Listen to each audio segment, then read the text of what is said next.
ekipica, da li znate što je aerobni kapacitet ili VO2 max?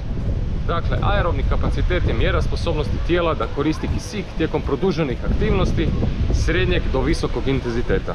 Ono što je bitno je da tijekom aerobne aktivnosti vaše tijelo koristi kisik kako bi proizvelo energiju potrebnu za mišićne kontrakcije. Sami aerobni kapacitet nam ovisi o nekoliko čimbenika. Pod broj 1 sposobnost vašeg srca da pumpa kisik do mišića. Sposobnost pluća da apsorbiraju i dostave kisik u krvotok. I naravno u konačnici sposobnost mišića da iskoriste kisik za proizvodnju energije. Povećanje aerobnog kapaciteta može se postići redovitim vježbanjem aerobnih aktivnosti kao što su recimo plivanje, trčanje ili biciklizam. Sama oznaka koju često možete na svojim sportskim satovima vidjeti je VO2 max. Dakle, on predstavlja maksimalnu količinu kisika koju tijelo može koristiti tijekom intenzivne aerobne aktivnosti. A mjeri se u mililitrima kisika po kilogramu tjelesne mase u minuti.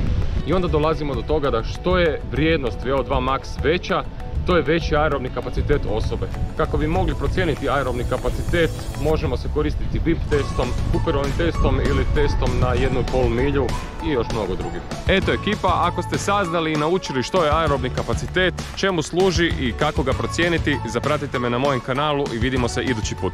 Pozdrav!